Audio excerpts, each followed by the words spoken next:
नमस्कार। The legal Indian के इस एपिसोड में आपका फिर से स्वागत है। दोस्तों, एक क्वेश्चन जो यंग एडवोकेट्स के दिमाग में होता है कि जब वो इस प्रोफेशन को ज्वाइन करते हैं, लिटिगेशन को ज्वाइन करते हैं, तो उनको अच्छा पे नहीं मिलता है, पैसा नहीं मिलता है। ना तो सीनियर एडवोकेट उनको देना चाहते हैं, ना तो इस तरीके की हमारा प्रैक्टिस है। अब तो खैर फिर भी कुछ ना कुछ पैसे दिए जा रहे हैं, लेकिन 2-4 साल पहले की यदि हम बात करें तो इक्का दुक्का सीनियर होते थे जो पैसे देते थे। इसके पीछे वजह भी था, नहीं देने के पीछे भी काफी वजह है। क्योंकि जहां पे आप ज्वाइन करते हैं एज ए जूनियर या फिर एज एन इंटर्न, तो उस वकील साहब को पता है कि जब तक ये सीखेगा नहीं तब तक इसका कॉन्फिडेंस आएगा नहीं, और सीखेगा तभी जब 1-2 साल इधर उधर घूमे, फाइल इधर से उधर ले जाए, कोर्ट में जाए, देखे चीजें कैसे होती है, कैसे आर्गुमेंट होता है, किस तरीके से बिहेव करना चाहिए। यह कोई किताब आपको नहीं सिखा सकता, कोई टीचर, कोई शिक्षक ब्लैक बोर्ड पे, व्हाइट बोर्ड पे नहीं सिखा सकता। इसको सीखने के लिए आपको वकील के पास जाना ही होगा, दूसरा ऑप्शन नहीं है। तो उनको पता है बात कि इसको सीखना है, क्योंकि यदि आगे बड़ा एडवोकेट बनना चाहता है तो इस फेज से गुजरना ही पड़ेगा। कोई ऊपर से लैंड नहीं हो सकता, प्रोसेस ही नहीं है, सीखना ही पड़ेगा। इसीलिए उनको लगता है कि इनको सीखना है तो सीखना ही है, पैसे देने की जरूरत नहीं है, नहीं देंगे तब भी ये करेगा। हालांकि अब तो चीजें बदली है। 2-4 साल पहले का जो सीन था वो अब थोड़ा अलग है। हमारे पास भी जो इंटर्न्स आते हैं कम से कम इतना पैसा जरूर दे देते हैं कि उनका आने जाने का खर्च, खाने पीने का खर्च मैनेज हो जाए। मतलब यंगस्टर, मैं ये यंगस्टर की बात कर रहा हूं, लेकिन अब पुराने जो एडवोकेट्स हैं उनका क्या ख्यालात है वो अलग चीज है। लेकिन यंग एडवोकेट से मैं एक बात कहना चाहता हूं जो बहुत जरूरी है। शुरुआती दिनों में आप पैसे के पीछे बिल्कुल भी नहीं भागिए, चाहे कितना ही कुछ क्यों ना बोल दे, चाहे कितना ही मुसीबत क्यों ना आ जाए। यदि आप इस प्रोफेशन में आगे बढ़ना चाहते हैं तो शुरुआती कुछ साल में, महीने की बात नहीं कर रहा, साल, 1 साल, 2 साल, 3 साल, 4 साल, पैसे के पीछे मत भागिए। इसका यह मतलब नहीं कि पैसा बिल्कुल भी नहीं मिल रहा है तो बिल्कुल चुप रहिए, नहीं। इतना मिलना चाहिए कि आप खाना पीना रहना इतना हो जाए, 2-4 साल। क्योंकि ये जो समय है इसमें आप सीखते हैं, और सीखने के लिए आपको एक स्टूडेंट बनना पड़ता है। वहां पे यदि आप पैसे को देखेंगे ना, पैसे को यदि आप वेटेज देंगे तो चीजें डिसबैलेंस हो सकती है। एग्जाम्पल के लिए कुछ अपना एक्सपीरियंस मैं शेयर करना चाहूंगा। शुरुआती दिनों में जब मैं इंटर्नशिप करता था तो इस तरीके का ऐसा था, सर को कहा कि सर अपने क्लर्क को छुट्टी दे दीजिए। बोला क्यों? मुझे करना है, क्लर्क का क्या काम होता है, जैसे कहां पे फाइलिंग होता है, कैसे फाइलिंग होता है, कैसे डील करते हैं जो वहां पे कोर्ट स्टाफ है उससे, कैसे सीखोगे आप यदि ये सोच रहे हो कि ये काला कोट और ये बैंड पहन करके आप बहुत बड़े हो गए हो, बड़े अपने काम से होंगे। क्लर्क को छुट्टी तो कोई बात नहीं, मैं करूंगा, 1.5-2 महीना करो, नौकर की तरह काम करो, सीखो उसको। क्योंकि यदि आप नहीं करेंगे वो काम तो जिंदगी में कभी नहीं सीख पाएंगे। आजकल मैं देखता हूं, फर्स्ट ईयर में एडमिशन हुआ और लिख दिया फेसबुक पे और इंस्टाग्राम पे कि interning with advocate of supreme court of India. नहीं सीख पाओगे, जमीन से जुड़ो, डिस्ट्रिक्ट कोर्ट में कुछ दिन काम करो, स्पेशली उनके लिए जो फर्स्ट जनरेशन एडवोकेट है। मैं ज्यादातर वीडियो उन्हीं के लिए बनाता हूं, क्योंकि सेकेंड जनरेशन या third generation, fourth, fifth, sixth, इनके लिए स्टेज सेट है। वहां पे जाके बस ड्रामा करना है, परफॉर्म करना है, परफॉर्मेंस देना है। और फर्स्ट जनरेशन वालों के लिए ड्रामा के लिए स्टेज भी बनाना है, नाचना भी है, गाना भी बजाना है, सब कुछ आप ही को करना है। Meaning thereby you have to manage your clients, you have to deal your clients, you have to perform on the stage, that is in the court, you have to draft, you have to do a number of things.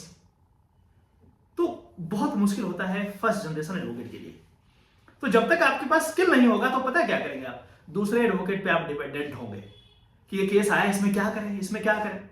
1-2 बार बता देगा, 3 बार बता देगा, 4 बार बता देगा, 5वें बार से वो भी नहीं बताएगा आपको। ये चीज आपको सीखना ही पड़ेगा। इसीलिए शुरुआती दिनों में आप सीखने पे फोकस कीजिए, पैसे को साइडलाइन कर दीजिए। इतना आना चाहिए कि बस जिंदगी चल रहा है। ऐशो आराम वाली जरूरत नहीं है। समय आएगा, समय बदलेगा, हर किसी का बदलता है, मैंने देखा है बदलते, आपका भी बदलेगा। पेशेंस रखना पड़ेगा, क्योंकि इस प्रोफेशन में ग्राफ चल रहा है ऐसे, कब ये 60 डिग्री ले लेगा आपको खुद नहीं पता चलेगा, पता ही नहीं चलेगा। लेकिन उसके लिए आपको वेट करना पड़ेगा, समय लगता है इसमें। तो सीखिए, चीजों को सीखिए, कैसे फाइलिंग होता है, कैसे आर्गुमेंट होता है। आर्गुमेंट के अलग अलग स्टेज हैं, क्रिमिनल में अलग स्टेज है, सिविल में अलग तरीके से करना है, क्या लिखना है, कैसे ड्राफ्ट करना है, कैसे नहीं करना है। यंग एडवोकेट को डर लगता है, पता नहीं कैसे ड्राफ्ट करें, कुछ गलती ना हो जाए, क्या करें। यदि आप ढंग से एक जूनियर की तरह पैसे को दरकिनार करके यदि आप 1 2 साल 3 साल काम यदि कर लेंगे तो ये सब चीज सीख जाएंगे, और उसके बाद कोई अपना केस आएगा ना, कॉन्फिडेंस रहेगा, डर नहीं लगेगा। और जब तक कॉन्फिडेंस आपके पास नहीं रहेगा तब तक आप आर्गुमेंट तो कर ही नहीं सकते। भूल जाइए, थरथराना, हाथ कांपेगा, पैर कांपेगा। होता था, अभी भी होता है, इसलिए मैं बता रहा हूं, अपना एक्सपीरियंस आपको शेयर कर रहा हूं। एक और बात जो मिसकम्युनिकेशन है एक्चुअली स्टूडेंट्स को, लॉ स्टूडेंट्स को, कि तुमने यदि ढंग से थ्योरी पढ़ लिया 3 साल या 5 साल तो तुम बहुत बड़े एडवोकेट बन गए। यह सबसे बड़ा झूठ है, इससे बड़ा झूठ कुछ हो ही नहीं सकता। आप कितना भी पढ़ लें एड़ी चोटी का जोर लगा करके अपने 3 साल में या 5 साल के एलएलबी में, और आप ये सोच रहे हैं कि आप बहुत बढ़िया वकील बन गए, बहुत बड़ा मिसकंसेप्शन है साहब। जब तक आपको प्रैक्टिकल जानकारी नहीं होगी आप अच्छा एडवोकेट नहीं बन सकते। थ्योरी अपने जगह से, प्रैक्टिकल चीजें अपने जगह पे। जैसे एग्जांपल के लिए हम बात करें, कोई ऐसा एमबीबीएस स्टूडेंट है जो बहुत तरीके से एमबीबीएस की पूरी पढ़ाई 5 साल बढ़िया से पढ़ा है, जबरदस्त टॉप कर गया, उसको कैंची और ये दे दीजिए कि ऑपरेशन करके जरा आओ, नहीं हो पाएगा, नहीं हो पाएगा, क्योंकि दोनों अलग अलग चीज है। थ्योरी अलग चीज है, उसको प्रैक्टिकल अलग चीज है। यदि उसको ऑपरेशन सक्सेसफुल करना है तो कुछ साल सीनियर जो डॉक्टर होंगे जब वो ऑपरेशन करेंगे तो बगल में प्लेट लेकर के ऐसे खड़ा रहना पड़ेगा ताकि वो कैंची से कुछ निकाले तो यहां पर रख पाए, और उसी खड़ा रहने के क्रम में वो देखेगा कि कहां पे कैंची लगा रहा है, क्या चीज काट रहा है, क्या जोड़ रहा है, कैसे कर रहा है, किस तरीके से, सारा चीज को एनालाइज करेगा। और ये एक दिन में नहीं होगा, इसको सीखने में सालों लगेंगे। तो अच्छा डॉक्टर अच्छा बनने में आपको सालों लग जाता है। स्किल है, डेवलप धीरे धीरे होता है। ठीक उसी प्रकार से एडवोकेसी में भी सेम एग्जैक्टली। आप सोचेंगे कि हाँ बैंड पहन लिया, कोट पहन लिया जाए और अरे नहीं होता ऐसे, आवाज नहीं निकलेगा, पसीना आ जाएगा, ठंड में जड़ा है ना 0 डिग्री सेल्सियस, पसीना निकलना शुरू हो जाएगा।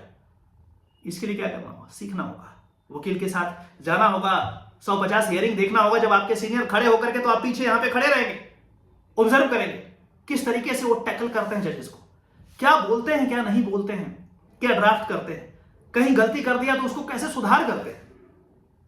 ये सब सीखना पड़ता है, एक दिन में नहीं होता है। तो शुरुआती दिनों में यदि आप पैसे पे फोकस कर दिए ना तो ट्रैक चेंज हो जाएगा आपका।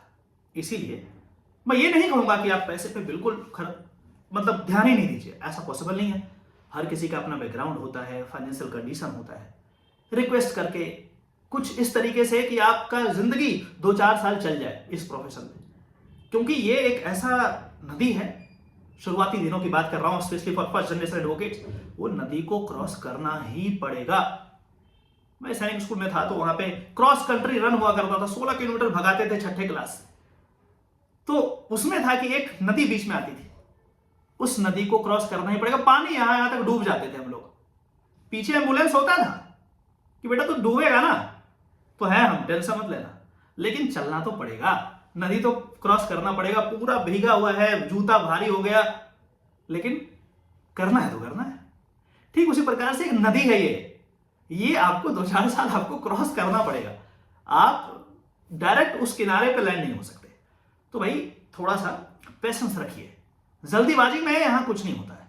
जल्दीबाजी यदि करना है ना, कोई दूसरा जज बन जाइए, आप सिविल सर्विस ज्वाइन कर लीजिए, एग्जाम निकालिए और चिल कीजिए। एडवोकेसी में समय लगेगा, इसका जो पावर है ना वो धीरे धीरे, जैसे जैसे आप पुराना होते जाएंगे ना, धीरे धीरे टाइम जैसे जैसे स्पेंड करना शुरू करेंगे ना कोर्ट में, तब इसका पावर क्या है वो एहसास होगा। एक दिन पढ़ने से नहीं होगा, इसमें बहुत पावर है, समय लगता है, वो समय आपको देना ही पड़ेगा। तो आप अपने दिमाग को ट्रेन कीजिए इसको कि हमें कैसे मैनेज करना है। यही दिक्कत है कि हम लोग छोड़ देते हैं जल्दीबाजी में, भाई इतना टफ है, पैसा भी सीनियर नहीं देता है, पता ही नहीं चल रहा है, केसेस भी नहीं है, ना तो केस करने को है, ना सुनने को है, ना देखने को है, कैसे करें, नहीं सस्टेन कर पाएंगे। पापा को फोन कर दिया, मम्मी को फोन कर दिया, मम्मी ये बहुत खराब प्रोफेशन है, ऐसे हो गया वैसे हो गया।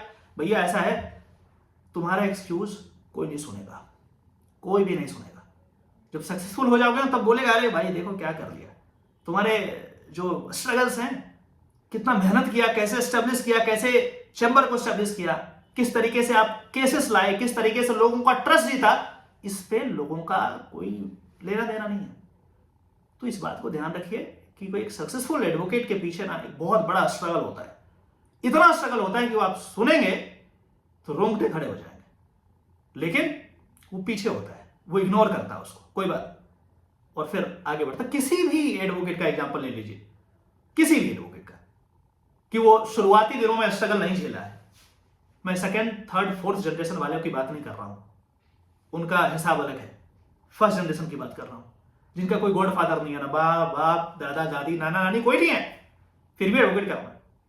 और खास करके वैसे लोगों के लिए मैं स्ट्रेस कर रहा हूं इस बात पे, जो दिल्ली में कर रहे हैं, घर है बिहार, झारखंड, उड़ीसा, बंगाल, 1500, 2000, 2500, 3000 किलोमीटर दूर आकर के दिल्ली में कर रहे हैं, आपको कोई जानता नहीं है।